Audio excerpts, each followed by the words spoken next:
Magandang araw sa inyong lahat, mga katamokski. Ang kwentong ito ay tungkol sa tatlong simpleng tambay ng Tarlac. Sina Patrick, Gistoni at Lester, na sa isang mainit na hapon ay nakakita ng isang pagala-gala at gutom na matandang ermitanyo. Sa kabila ng kanilang sariling kahirapan, inalagaan nila siya ng pagkain at tahanan.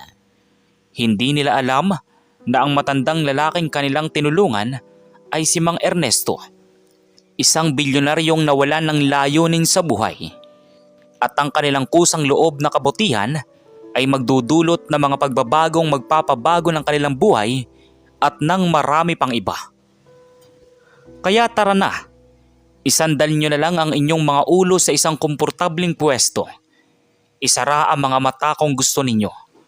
At hayaan ninyong daling kayo ng kwentong ito papunta sa isang maliit na kanto sa bayan ng Tarlac, kung saan ang mga simpleng aksyon ay maaaring magbago ng buhay ng sino mang makasugat nito. Isang mainit na hapon sa bayan ng Tarlac. Ang sikat ng araw ay parang nagbababad ng init sa bawat sulok ng kalye. Ang mga kaldero ng isda at gulay sa mga karinderya ay kumakalat ng amoy na umaakit sa sino mang nagugutom. At ang mga kalderong nakasabit sa apoy ay bumubuga ng manipis na usok na umaangat hanggang sa kalangitan. Sa kanto ng Kalye Mabini at Lungsod Silangan, may isang maliit na eskinita kung saan palaging nagtitipon ng tatlong lalaki. Mga taong kilala sa buong kapitbahayan bilang mga tambay. Ngunit sa totoo lang, sila naman ay mga simpleng tao na langang walang masyadong trabaho dahil sa kahirapan ng buhay. Ang daanan na iyon ay parang kanilang sariling tahanan. May mga lumang upo ang gawa sa kahoy na kanilang inayos, isang maliit na mesa na pinagtagpi-tagpi, at minsan pa'y mayroon pang lumang radyo na minsan na lang tumutugtog ng maayos. Ngayong araw, tila mas mainit pa kaysa karaniwan. Ang hangin ay parang hininga ng isang malaking nilalang na pawis at ang mga alon ng init ay dumarampi sa balat ng bawat nilalang na dumadaan. Uy Gistoni, baka pwede mong bilhin ako ng isang bote ng tubig. Parang nilulunod ako ng init dito. Kahit yung murang tubig lang na nasa plastik na may takip ng goma. Hindi pa nga ako nakakakuha ng pera ngayon araw, Patrick. Ewan ko na lang kung saan kami kukuha ng pangkain mamaya. Baka naman mamaya ay may magbigay ng sobrang pagkain sa karinderya ni Aling Minda. Alam mo namang mabait yun. Minsan ay binibigyan niya kami ng ulam kapag marami siyang natitirang pagkain. Pare, tingnan niyo nga yun. May isang matandang lalaki na naglalakad-lakad dyan sa kabila. Parang pagod na pagod at gutom na gutom pa. Tingnan mo yung damit niya. Puno ng dumi at butas-butas pa. Parang hindi niya alam kung saan siya pupunta. Lumingon ang dalawa para tumingin sa tinuturo ni Lester. At tama nga siya. May isang matandang lalaki na naglalakad ng mabagal. Ang kanyang mga paa ay parang hinihila ng bigat ng daigdig. At ang kanyang mga mata ay puno ng kalungkutan at pagod. Ang kanyang buhok ay puti na parang nyebe. At ang kanyang mukha ay puno ng mga linya na parang mga daanan ng tubig sa lupa. Mga bakas na mahabang taon ng paglalakbay at paghihirap. Hindi niya suot ang anumang sapatos at ang kanyang mga paa ay namumula na parang nasusunog sa mainit na kalsada. Lumapit siya sa kanilang eskinita. Tumingin sa kanila ng mga mata na parang umihiling ng awa. Ngunit hindi niya maiparating ang kanyang hiling dahil parang wala na siyang lakas para magsalita pa. Mga anak, pasensya na kayo ha. Hindi ko sinasadya na makagambala sa inyo. Pero baka naman meron kayong konting pagkain na pwede niyong ibigay sa akin. 3 araw na akong hindi nakakakain ng maayos. At parang hindi ko na kayang maglakad pa. Kahit isang tinapay lang o isang kutsara ng kanin, sapat na yun sa akin. Hala, Mang, upo ka muna dito sa upong ito. Huwag ka nang maglakad-lakad pa. Pare, Ano ba naman kayo? Hindi ba nyo nakikita na gutom na itong matandang ito? Tumakbo si Gistoni papunta sa karinderya ni Aling Minda at mabilis na bumalik na may dalang isang plato ng kanin, isang ulam na adobo at isang basong tubig. Mang, kain na po kayo. Huwag niyo pong hayaang magutom pa kayo. Salamat mga anak. Salamat talaga. Hindi ko inakala na may mga taong tulad niyo pa sa mundo ngayon. Marami na akong nakasalubong na mga tao na tinuturuan ako ng daan patungo sa lansangan o kaya'y binabaliwala lang ako na parang bala na walang halaga. Pero kayo pang nag-aalala sa akin. Huwag na po kayong magpasalamat, Mang. Basta't mayroon kaming makakain, ibibigay namin po sa inyo. Alam naman namin kung paano ang pakiramdam na gutom at walang mapupuntahan. Tumabi sa kanya si Patrick. Mang, saan po ba kayo galing? At bakit po kayo naglalakbay mag-isa? Mga anak, mahaba ang kwento nun. Mula pa ako sa ibang bansa, sa Amerika. Ako ay isang negosyante roon.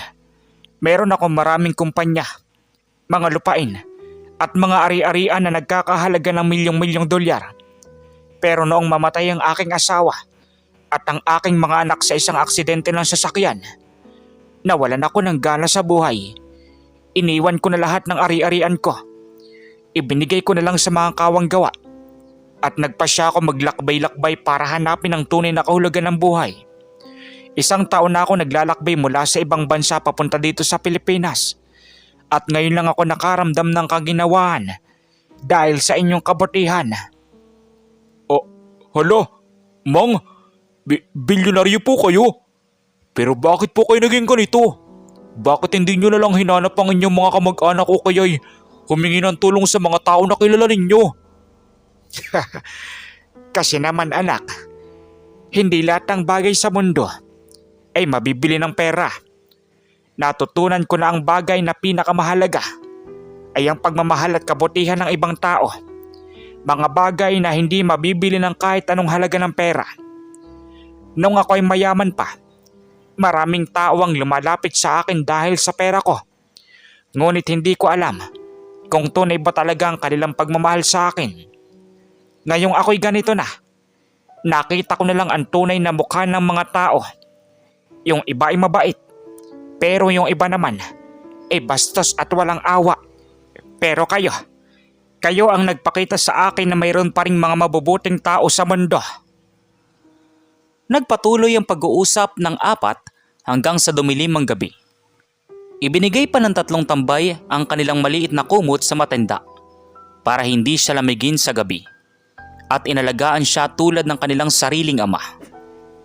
Si Mang Ernesto naman ay nagkwento ng maraming kwento mula sa kanyang mga paglalakbay. Mga kwento ng mga tao na nakilala niya, mga lugar na napuntahan niya, at mga aral na natutunan niya sa buhay. Habang siya ay nagsasalita, makikita mo sa mga mata ng 3 lalaki ang paggalang at pagmamahal na lumalabas para sa matanda. Para bang sa sandaling iyon, nakita nila ang kanilang sariling ama sa kanya. Isang taong puno ng karunungan at karanasan, ngunit nangangailangan pa rin ng pag-aalaga at pagmamahal. Mang, baka pwede ka na lang manatili dito sa amin ngayong gabi. Hindi naman kami makakapayag na hayaan ka maglakad pa sa gabi na puno ng lamig at panganib. Dito ka na lang matulog sa tabi namin po. Kahit medyo makitid lang ang lugar namin, pero sigurado kaming makakahanap ka ng komportabling pwesto para matulog. Salamat talaga, mga anak. Hindi ko alam kung paano ko ibabayad ang inyong kabutihan. Pero baka naman ay maaari kong ibigay sa inyong isang maliit na bagay bilang pasasalamat.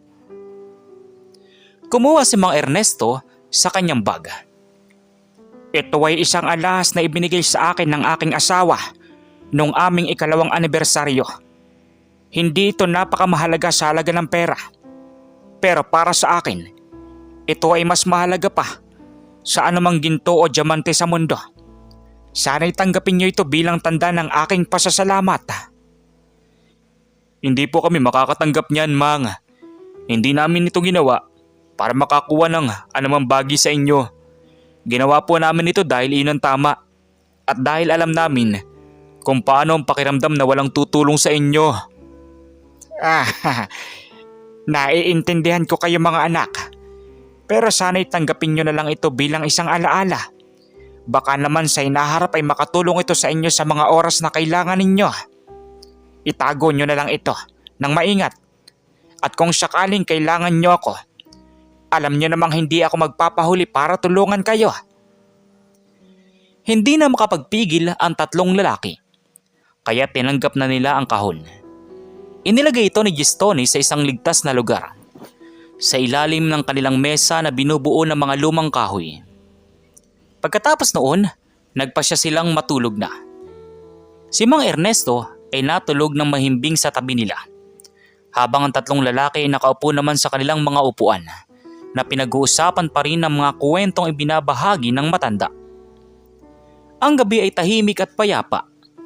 Ang tanging naririnig lang ay ang ingay ng mga kuliglig sa paligid, ang hininga ng matanda at ang mahinang tunog ng radyo na patuloy na tumutugtog ng mga lumang kanta. Para bang ang buong mundo ay tumigil muna para payagan silang magpahinga at magkasama. Pre, hindi ako makapaniwala na nakilala natin ang isang bilyonaryo. Parang panaginip lang lahat ng ito. Oo nga pare, pero alam mo naman, hindi naman importante kung mayaman o mahirap ang isang tao. Ang importante ay kung mabait siya at handang tumulong sa iba. At si Mang Ernesto, siya isa sa pinakamabait na tao na nakilala ko sa buong buhay ko. Tama ka doon, Gistoni. At sana'y makita pa natin siya bukas. Gusto kong marinig pa ang mga kwento niya. Mga kwentong nakakapagbigay ng lakas at pag-asa sa buhay. At sa mga katagang iyon, natulog na rin ang tatlong lalaki. Ang kanilang mga isipan ay puno ng mga pangarap at pag-asa para sa hinaharap. Mga pangarap na baka sakaling makuha na nila ang trabahong matagal na nilang hinahanap. O kaya'y makapag-aral pa sila para makamit ang kanilang mga pangarap. Ngunit hindi nila alam na isang bagay na hindi nila inaasahan ay magbabago ng kanilang buhay ng lubusan. Isang bagay na magdadala sa kanila sa isang mundo na hindi pa nila nararanasan noon.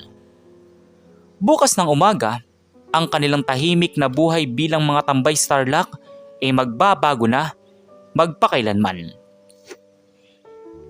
Bumangon ang mga ulap ng dilaw at pula sa kalangitan ng Tarlac.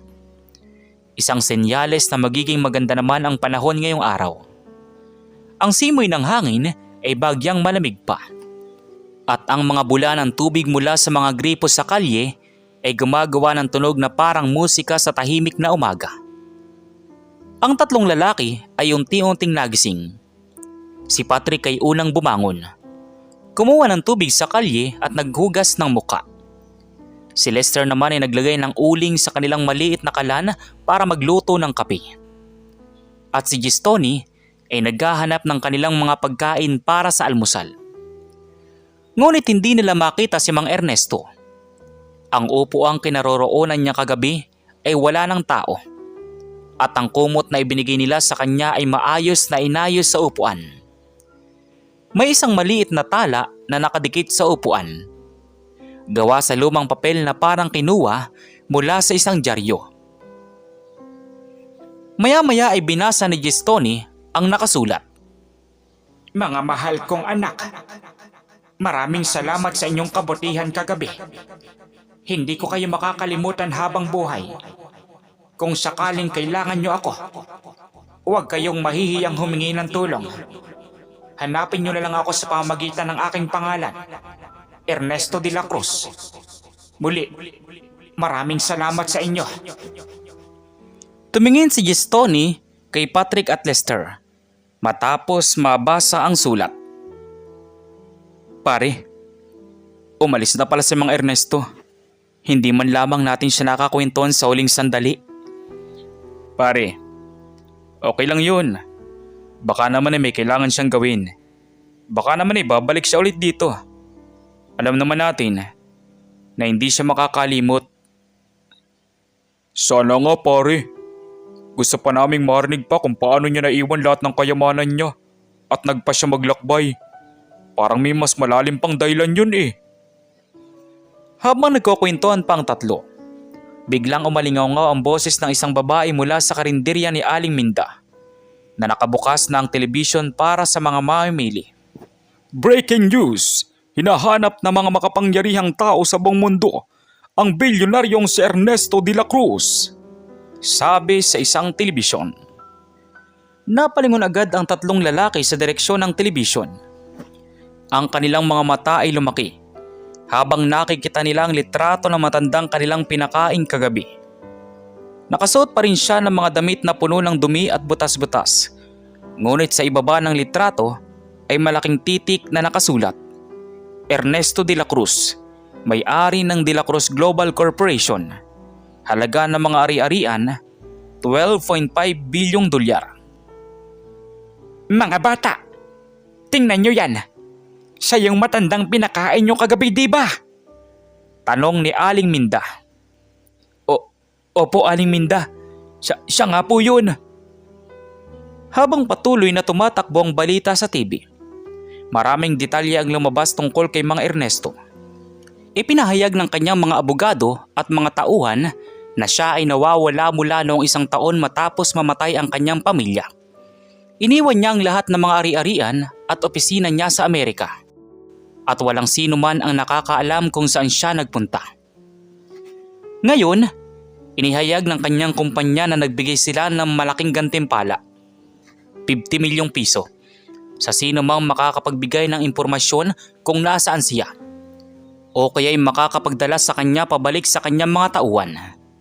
Sinabi rin na kailangan siyang makita agad dahil siya lang ang makakapagpasya sa mga mahalagang desisyon para sa kanyang kumpanya na may milyong-milyong empleyado sa buong mundo. Pre, 50 milyong piso? Yun lang? Para sa isang bilyonaryo? Baka mas mababa pa yun sa kanyang isang kita araw-araw. 50 milyong piso pare. Baka hindi na tayo kailangan magtambay dito sa kanto habang buhay. Maaari na tayo makabili ng sarili nating bahay, makapagpatayo ng negosyo, o kaya makapag-aral pa tayo ng kolehiyo. Pero pre, hindi ba't masama yun? Binigyan tayo ni Mang Ernesto ng pagtitiwala at tinulungan natin siya dahil tama lang yun. Hindi ba't parang pagpapasamang gawin nating pambayad ng kabutiang ginawa natin? Tahimik na tumahimik ang tatlo matapos ang sinabi ni Gistoni. Alam nilang tama siya. Hindi nila dapat gamitin ang kabutiang ginawa nila para makakuha ng pera. Ngunit hindi rin nila maikakaila na ang 50 milyong piso ay makakapagbago ng kanilang buhay at ng buhay ng kanilang mga pamilya. Si Patrick ay may mga kapatid na nag-aaral at nangangailangan ng pera para sa pagkain at paaralan. Si Lester naman ay may ina na may sakit at kailangan ng panggamot. At si Gistoni ay gustong makapagtayo ng sarili niyang karinderya para hindi na siya kailangang magtambay at makapagbigay ng magandang buhay sa kanyang mga anak. Habang nag-iisip pa sila, biglang dumating ang dalawang lalaking nakasuot ng maayos na damit at may dalang maleta. Lumapit sila sa tatlong lalaki at ngumiti ng mahinahon. Mga bata, magandang umaga. Ako po si General Manuel at ito po ay si Atty. Santos. Kami po ay mga tauhan ni Mr. Ernesto de la Cruz. Nabasa po namin ang balita at narinig po namin na kayo raw po ang huling nakakita sa kanya kagabi. Tama po ba yun? Opo sir. Pinakain namin siya kagabi dahil mukha siyang gutom at pagod. Natulog din po siya dito sa tabi namin. Mga bata, alam niyo pong nagbigay ng malaking gantimpala ang kumpanya ni Mr. De La Cruz para sa sino man makakapagbigay ng impormasyon tungkol sa kanya. Kung ibibigay niyo sa amin ang tala na ibinigay niya sa inyo at kung sasabihin niyo sa amin kung ano pa ang mga sinabi niya sa inyo, handa po kaming ibigay sa inyong 50 milyong piso kaagad. Bukod pa doon, handa rin po kaming bigyan kayo ng trabaho sa kumpanya ni Mr. De La Cruz. Mga trabahong may magandang sahod at benepisyo, sabi ni Atty. Santos. Sir, hindi po namin alam kung dapat namin tanggapin yun. Tinulungan namin si Mang Ernesto dahil tama lang yun, hindi po dahil sa pera. Naiintindihan ko po kayo mga bata. Pero alam niyo po bang kailangan na po si Mr. De La Cruz ng tulong? Maraming tao ang umaasa sa kanya. Mga empleyado ng kanyang kumpanya. Mga pamilya na umaasa sa trabaho. Mga institusyong kawang-gawa na umaasa sa kanyang tulong. Kung makikita natin siya, hindi lang po natin siya matutulungan, kundi pati na rin ang libu-libong tao na umaasa sa kanya. Lumipas ang ilang minuto ng pag-uusap. Pinag-isipan ng tatlong lalaki ang mga sinabi ng dalawang tauhan ni Mang Ernesto. Alam nilang tama ang sinabi ni General Manuel. Kailangan ng maraming tao ang tulong ni Mang Ernesto. Bukod pa dun, alam nila na kung makikita nila siya, mas makakatulong pa sila sa kanya. Kaya't nagpasya silang ibigay sa kanila ang tala na ibinigay ni Mang Ernesto at sabihin ang mga sinabi niya tungkol sa paglalakbay niya at sa kanyang paghahanap ng kahulugan sa buhay. Pagkatapos noon, nagpasya ang tatlo na samahan ng dalawang tauhan para hanapin si Mang Ernesto. Sinabi nila na baka siya ay nagpunta sa mga lugar na malapit sa dagat.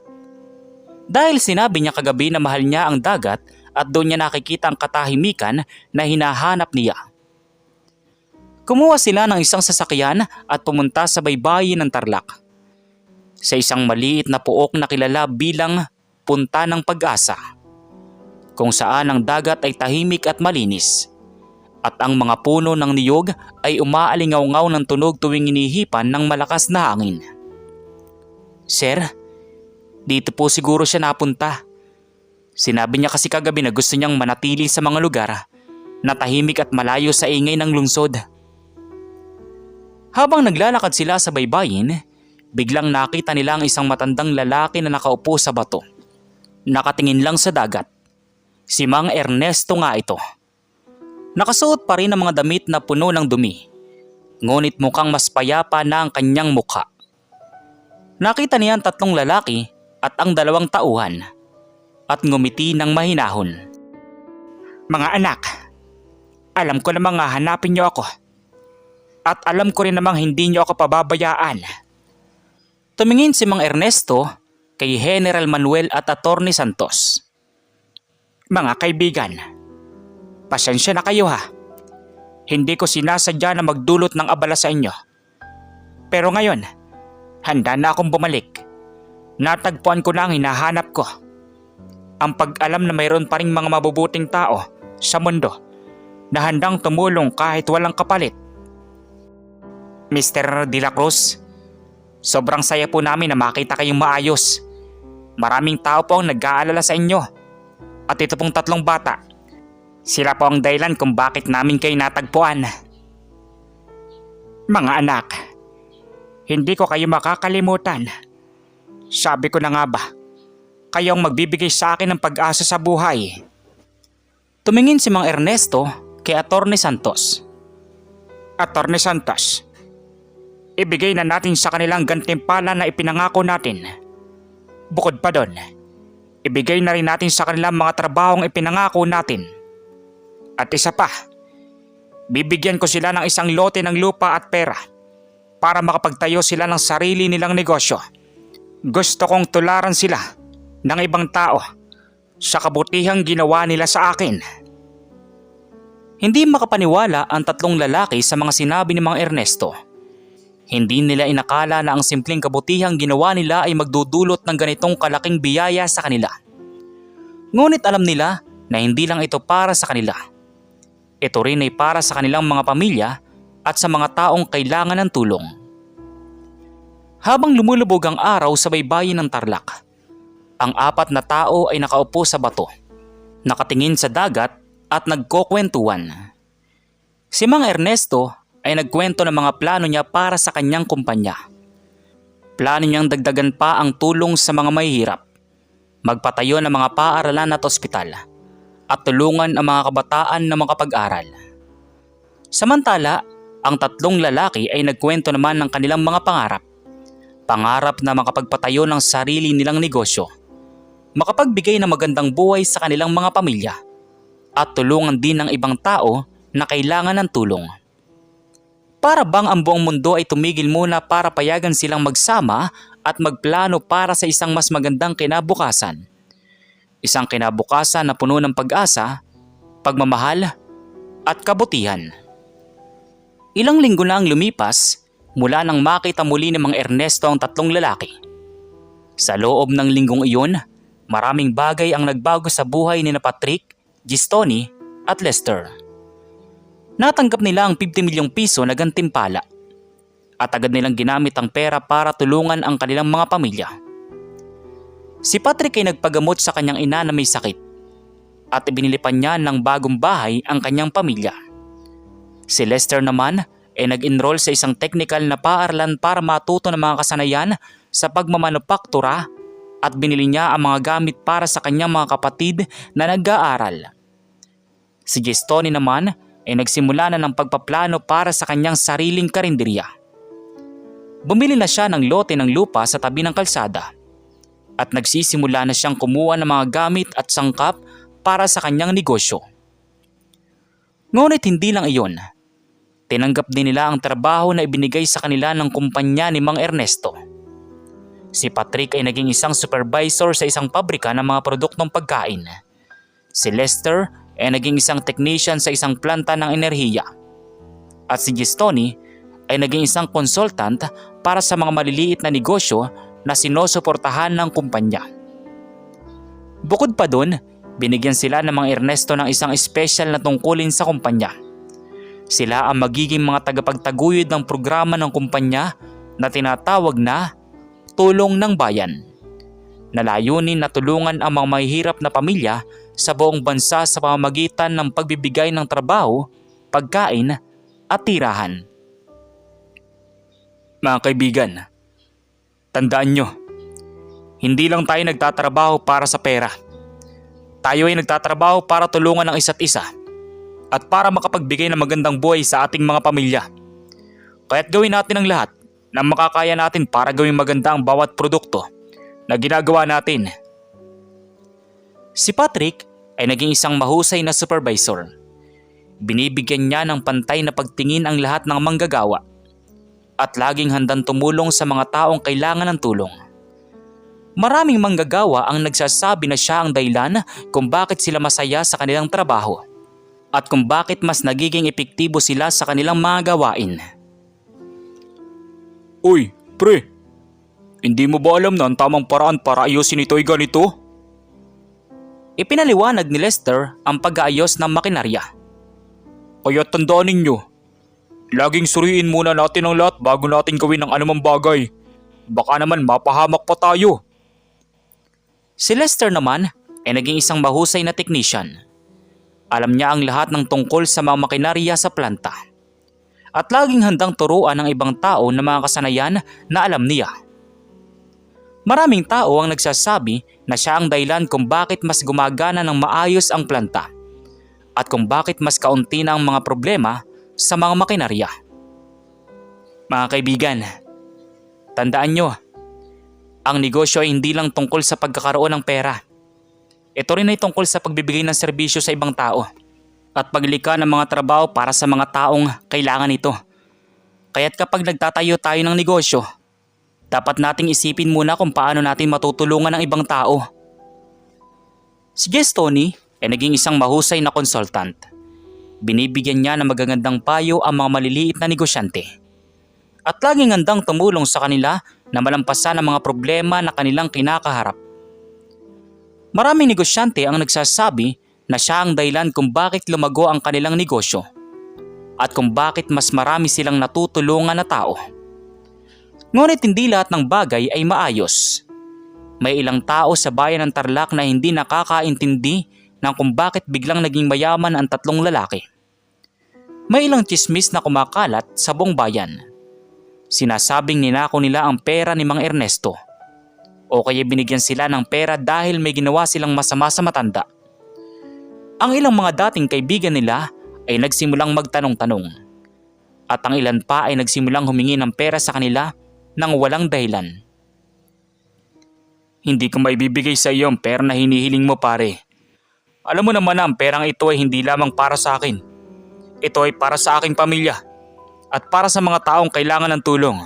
Kung gusto mo magkapera, pwede kang sumali sa aming programa na Tulong ng Bayan.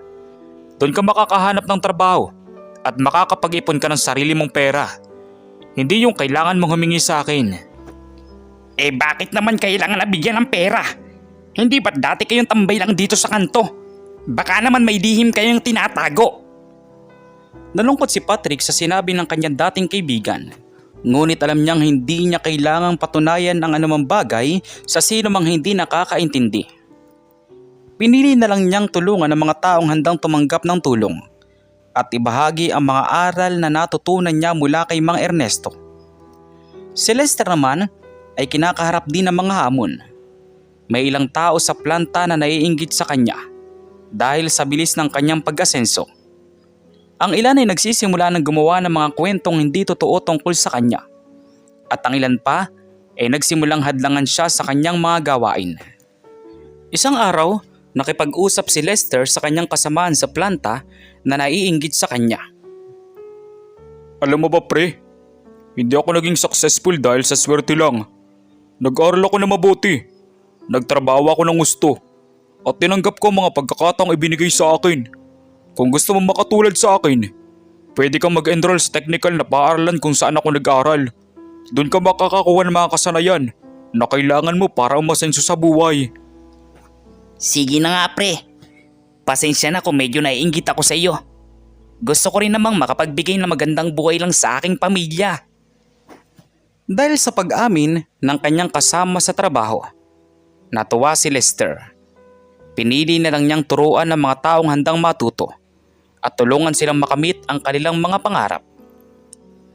Si Gistoni naman ay kinakaharap din ng mga problema sa kanyang darating na karinderya. May ilang tao na gustong kumuha ng lote ng lupa na binili niya. At ang ilan pa ay nagsimulang gumawa ng mga problema sa kanya sa mga opisina ng lokal na pamahalaan. Sir, binili ko na po ito ng maayos na pamamaraan.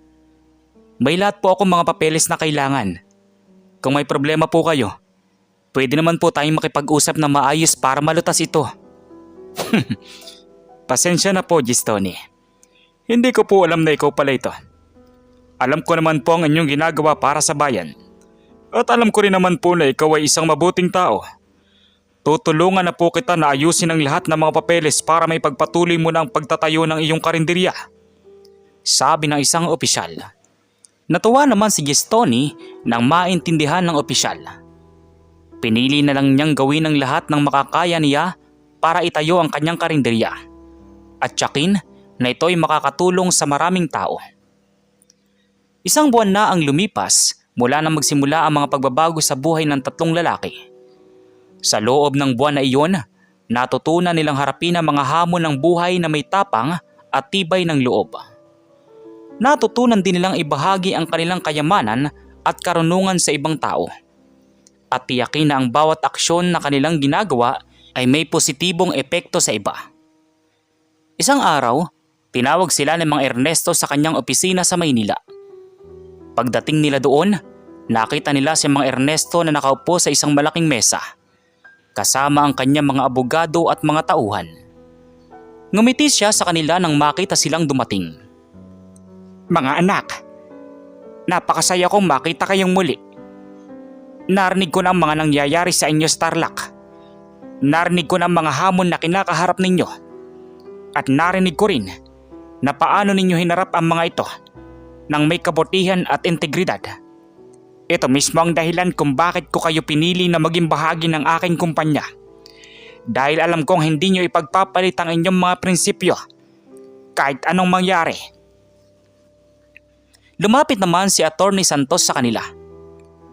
Mga bata, may isang bagay pa kaming gustong iparting sa inyo. Si Mr. De La Cruz ay nagpasya na gawin kayong mga bahagi ng Board of Directors ng kanyang kumpanya.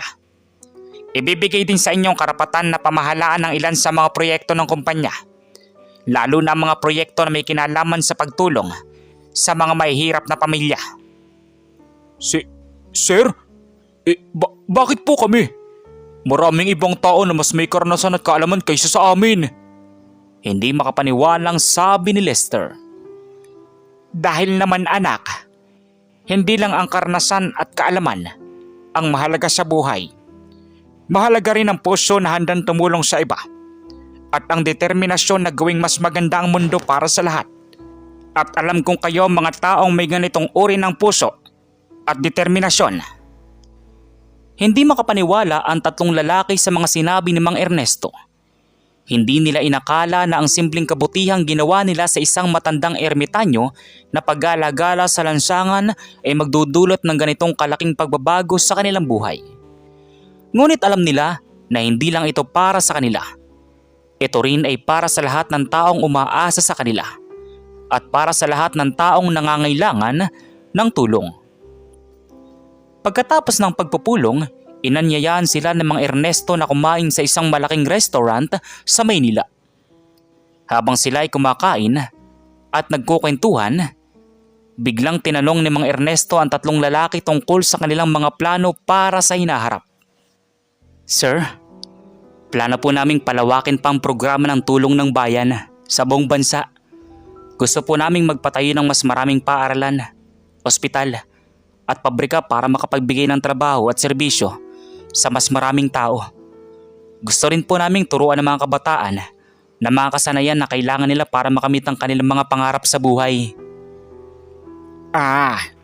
Napakagandang plano iyon anak. Tutulungan ko kayo sa lahat ng makakaya ko para matupad ninyo yon. Alam kong kayo mga taong makakapagbago ng mundo para sa mas mahusay. Habang lumilipas ang gabi, ang apat na tao ay patuloy na nagkukwentuhan at nagplano para sa isang mas magandang kinabukasan. Para bang ang lahat ng mga paghihirap at pagsubok na kanilang naranasan ay bunga lamang ng isang mas malaking plano.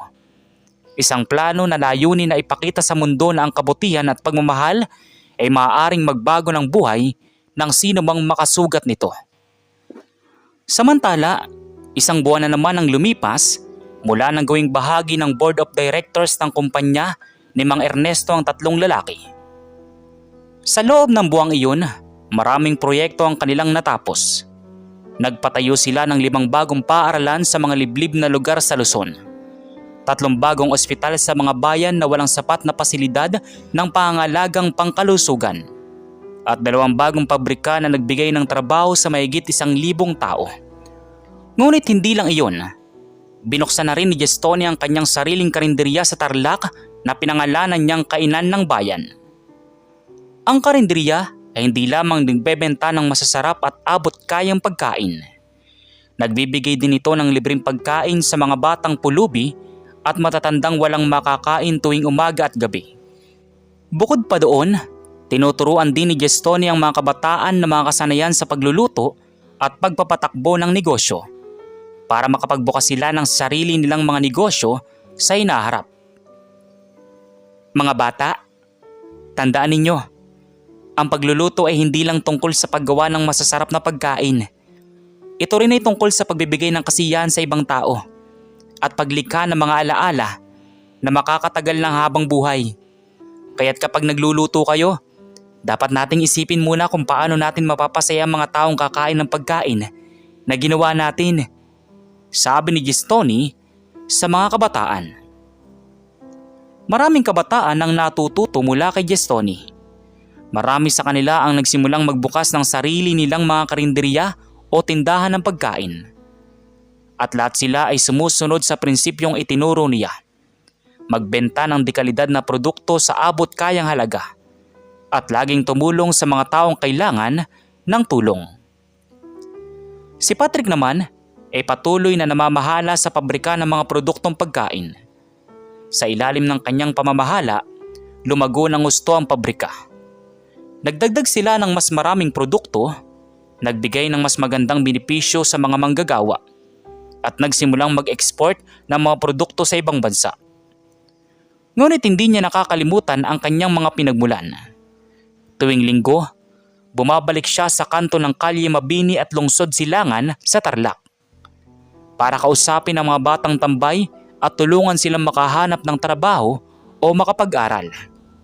Mga bata, hindi kailangan manatili kayo dito sa kanto habang buhay.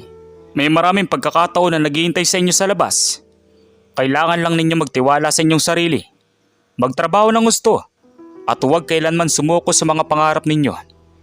Kung kailangan ninyo ng tulong, huwag kayong mahihiyang pumunta sa akin o sa mga kaibigan ko. Handa kaming tumulong sa inyo. Sabi ni Patrick sa grupo ng Batang Tambay. Maraming batang tambay ang natulungan ni Patrick. Marami sa kanila ang nakahanap ng trabaho sa pabrika o sa ibang negosyo. At ang ilan pa ay nakapag-aral pa ng kolehiyo. Lahat sila ay nagpapasalamat sa kanya dahil sa pagkakataong binigay niya sa kanila, at lahat sila ay nangangakong tutularan nila ang kanyang kabutihan sa ibang tao. Si Lester naman ay patuloy na namamahala sa planta ng enerhiya. Sa ilalim ng kanyang pamamahala, naging mas mahusay at mas ligtas ang pagpapatakbo ng planta. Nagbawas sila ng mga polusyon na inilalabas ng planta. Nagdagdag ng mga bagong teknolohiya na nakakatipid ng enerhiya. At nagsimulang magbigay ng murang kuryente sa mga mahihirap na pamilya sa bayan. Ngunit hindi niya nakakalimutan ang kanyang mga pinagmulan. Tuwing buwan, bumabalik siya sa kanyang tahanan sa Tarlac para bisitahin ang kanyang ina at mga kapatid at tulungan ang mga kapitbahay na may kailangan. Maraming kapitbahay ang natulungan ni Lester. Marami sa kanila ang nakatanggap ng tulong sa pag-aayos ng kanilang mga bahay, pagbili ng mga gamit o pagpapagamot ng kanilang mga sakit. Lahat sila ay nagpapasalamat sa kanya dahil sa kabutihang ipinakita niya sa kanila, at lahat sila ay nangangakong tutularan siya. Habang patuloy na lumalago ang kanilang mga proyekto, biglang dumating ang isang balita na nagbago muli ng kanilang buhay.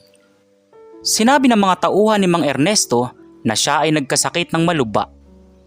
Ayon sa mga doktor, meron siyang malubhang sakit sa puso at kailangan niyang mapagamot sa ibang bansa. Bago siya umalis, hiniling niya na makausap muli ang 3 lalaki sa kanyang tahanan sa Batangas. Mga anak, pasensya na kayo ha. Hindi ko sinasadya na manggulo ulit sa inyo. Pero gusto kong makausap kayo bago ako umalis para magpagamot. Alam niyo bang kayo ng pinakamahalaga kong mga tao sa mundo ngayon? Bago ko kayo makilala, akala ko na wala nang saysay ang buhay ko.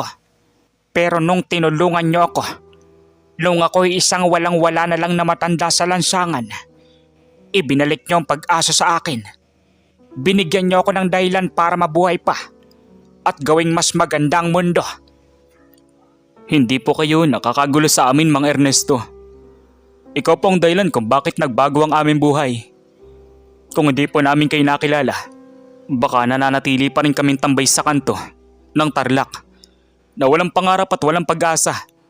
Kaya't kami po ang dapat na magpasalamat sa inyo. Mga anak, may isang bagay pa akong gustong ibigay sa inyo. Tumingin siya sa kanyang abogado na si Atty. Santos. Atty. Santos, pakita mo na lang sa kanilang mga dokumentong iyon. Kumuha si Atty. Santos ng isang maliit na sobre mula sa kanyang maleta. Mga bata, ito ay mga dokumento na naglalaman ng pagpapahayag ni Mr. De La Cruz na ibibigay sa inyo ang 10% ng lahat ng ari-arian ng kanyang kumpanya.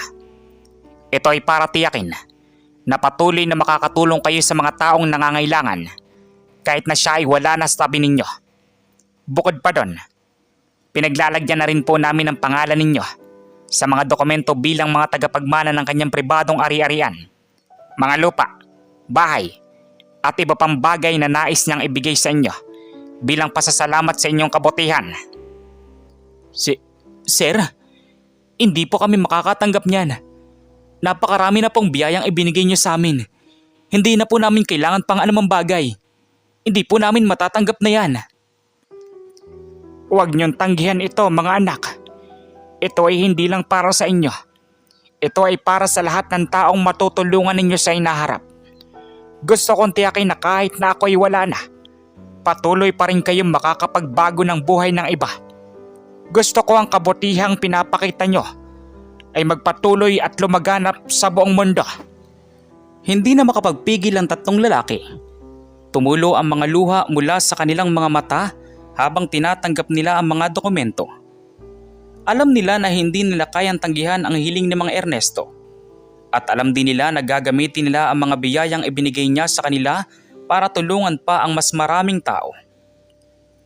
Pagkatapos ng pagpupulong, inayos na ni Mang Ernesto ang kanyang pag-alis, papunta sa ibang bansa para sa kanyang paggamot. Bago siya umalis, binigyan niya ng yakap ang 3 lalaki at ibinigay sa kanila ang kanyang huling paalala. Mga anak, tandaan ninyo, ang tunay na kayamanan ay hindi nakukuha sa pera o sa mga ari-arian. Ito ay nakukuha sa kabutihang ginagawa natin sa ibang tao at sa pagmamahal na ibinibigay natin sa mga mahal natin sa buhay. Huwag niyong kailanman kalimutan iyon.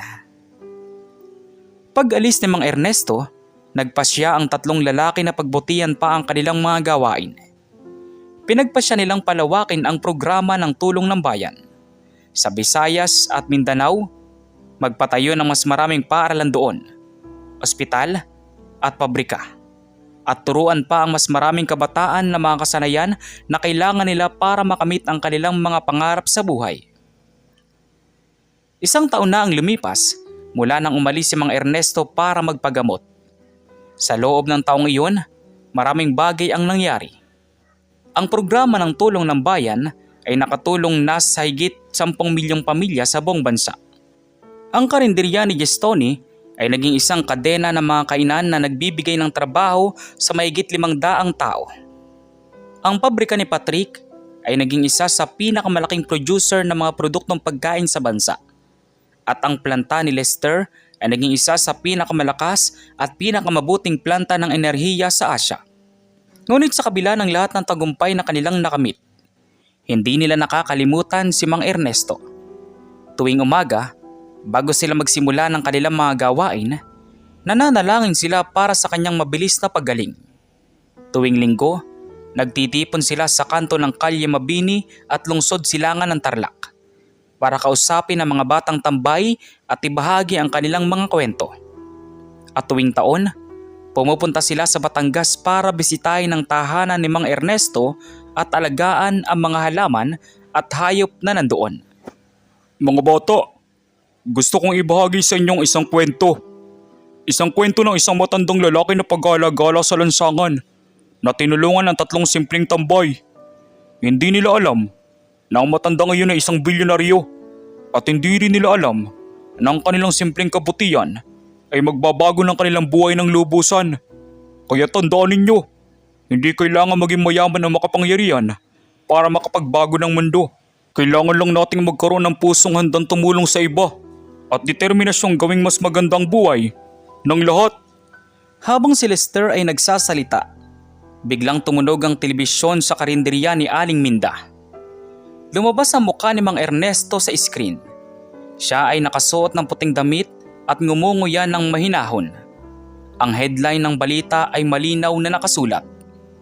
Ernesto de la Cruz, bumalik na sa Pilipinas matapos makompleto ang paggamot. Ibinahagi niya ang kanyang kwento at binati ang mga tambay ng Tarlac na siyang nagbigay sa kanya ng pag-asa. Sabi sa telebisyon. Mga kababayan kong Pilipina, maraming salamat sa inyong mga dasal at suporta. Ako po ay muling bumabalik sa inyo ngayon na mas malakas at mas handang tumulong pa sa mga taong nangangailangan. Gusto ko ring batiin ang 3 mabubuting lalaki na tinulungan ako nung ako ay isang walang-wala na lang na matandang lansangan. Sina Patrick, Gestoni at Lester. Kayo ang tunay na bayani ng kwentong ito. Kayo ang patunay na ang kabutihan at pagmamahal ay maaaring magbago ng buhay ng sino mang makasugat nito. Maraming salamat sa inyo, mga anak. Sabi ni Mang Ernesto sa telebisyon. Napangiti ang 3 lalaki habang nakikinig sa mga sinabi ni Mang Ernesto sa telebisyon. Alam nila na ang kanilang kwento ay hindi lamang tungkol sa kanila. Ito ay tungkol sa lahat ng taong may pusong handang tumulong sa iba. At tungkol sa lahat ng taong naniniwala sa kapangyarihan ng kabutihan. Habang lumulubog ang araw sa bayan ng Tarlac, ang 3 lalaki ay nakaupo sa kanilang dating mga upuan sa kanto. Titingin sa kalangitan at nagkukwentuhan. Ang kanilang mga mukha ay puno ng saya at pagmamalaki. Puno ng saya dahil sa mga biyayang natanggap nila. At puno ng pagmamalaki dahil sa mga taong natulungan nila. para bang ang buong mundo ay sumang-ayon sa kanilang mga salita at ang hangin ay umihiyaw ng tuwa para sa kanilang tagumpay. Isang linggo na ang lumipas mula nang bumalik si Mang Ernesto sa Pilipinas. Sa loob ng linggong iyon, nagkaroon ng isang malaking pagtitipon sa bayan ng Tarlac. Isang pagtitipon na dinaluhan ng libu-libong tao mula sa iba't ibang bahagi ng bansa. Ang pagtitipon ay ginanap sa kanto ng Kalye Mabini at Lungsod Silangan. Ang dating tahanan ng tatlong tambay na ngayon ay naging isang simbolo ng pag-asa at kabutihan para sa lahat. Sa araw ng pagtitipon, ang buong kanto ay pinalamutian ng mga bandila, bulaklak at mga banner na may nakasulat na "Salamat mga tambay ng Tarlac" at ang kabutihan ay may ganti. Ang mga karinderya at tindahan sa paligid ay nagbukas ng libre para sa lahat ng dumalo. At ang mga bata ay naglalaro sa kalye habang ang mga matatanda ay nagkukwentuhan at nagtatawanan. Mga bandang 7:00 ng gabi, lumabas si Mang Ernesto kasama sina Patrick, Gistoni at Lester sa isang maliit na entablado na itinayo sa gitna ng kanto. Ang buong lugar ay tumahimik nang makita sila. At ang tanging naririnig na lamang ay ang ingay ng mga mikropono at ang tibok ng puso ng bawat tao na dumalo. Mga kababayan kong Pilipino, maraming salamat sa inyong lahat na dumalo ngayong gabi. Gusto kong ibahagi sa inyong isang kwento. Isang kwento ng tatlong simpleng lalaki na nagpakita ng kabutihan sa isang matandang ermitanyo na pagala-gala sa lansangan. Hindi nila alam na ako palang matandang iyon at hindi rin nila alam na ang kanilang simpleng aksyon ay magbabago ng kanilang buhay at ang buhay ng libu-libong tao sa buong bansa. Tumingin si Mang Ernesto sa tatlong lalaki. Mga anak, kayo ang tunay na bida ng kwentong ito. Kayo ang patunay na hindi kailangan maging mayaman o makapangyarihan para makapagbago ng mundo. Kailangan lang natin magkaroon ng pusong handang tumulong sa iba at lakas ng loob na gawin ng tama kahit walang nakatingin. Maya-maya ay lumapit si Patrick sa mikropono. Mga kababayan, hindi po kami karapat-dapat sa lahat ng papuri na ibinibigay niyo sa amin. Ginawa lang po namin ang tama. Tinulungan namin si Mang Ernesto dahil siya ay nagugutom at pagod. At dahil alam namin kung paano ang pakiramdam na walang tutulong sa iyo. Mga bata, tandaan ninyo, huwag kayong matakot na tumulong sa ibang tao. Kahit na maliit lang ang bagay na maibibigay ninyo, maaari itong magdulot ng malaking pagbabago sa buhay ng ibang tao. Maya-maya ay lumapit din si Gistoni at nagsalita. Mga kaibigan, ang kwento namin ay patunay na ang kabutihan ay may ganti. Hindi ito gantimpala sa anyo ng pera o mga ari-arian. Ito ay gantimpala sa anyo ng kasiyahan, pagmamahal at paggalang ng ibang tao. Mga kababayan, na negosyante, tandaan natin na ang negosyo ay hindi lang tungkol sa kita. Ito rin ay tungkol sa pagbibigay ng serbisyo sa ibang tao at paglikha ng mga pagkakataon para sa mga taong kailangan ito. Maya-maya ay lumapit din si Lester at nagsalita sa mikropono. Mga kababayan, hindi po namin inakala na ang aming simpleng kabutihan ay magdudulot ng ganitong kalaking pagbabago. Ngunit alam namin na hindi ito tungkol sa amin. Ito ay tungkol sa lahat ng taong naniniwala sa kapangyarihan ng kabutihan at sa lahat ng taong handang gawing mas maganda ang mundo para sa lahat. Mga kaibigan, hinihiling namin sa inyo na tularan ninyo ang kabutihang ipinakita namin kay Mang Ernesto. Maging mabuti kayo sa inyong kapwa. Tumulong kayo sa mga taong kailangan ng tulong at huwag kailanman mawawalan ng pag-asa sa mundo. Pagkatapos ng mga talumpati ng tatlong lalaki, inihayag ni Mang Ernesto ang isang bagong proyekto ng kanyang kumpanya, ang programa ng kabutihan ng bayan, na layunin na tulungan ang mga mahihirap na pamilya sa buong bansa sa pamamagitan ng pagbibigay ng libreng edukasyon, pagkain, tirahan at pangangalagang pangkalusugan. Sinabi rin niya na ang tatlong lalaki ay magiging mga pangkalahatang tagapamahala ng programa at ang lahat ng kita mula sa ilan sa kanyang mga negosyo ay ipupunta sa pagpapaunlad ng programa. Pagkatapos ng pagtitipon, nagkaroon ng isang maliit na pagtitipon sa tahanan ni Mang Ernesto sa Batangas.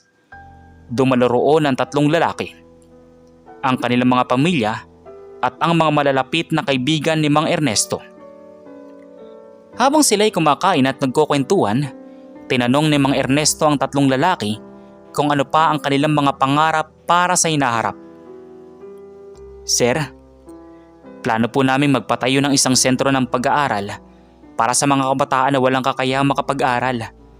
Gusto po naming turuan sila ng mga kasanayan na kailangan nila para makamit ang kanilang mga pangarap at bigyan sila ng pagkakataong makapagbago ng buhay ng kanilang mga pamilya," sabi ni Gistoni.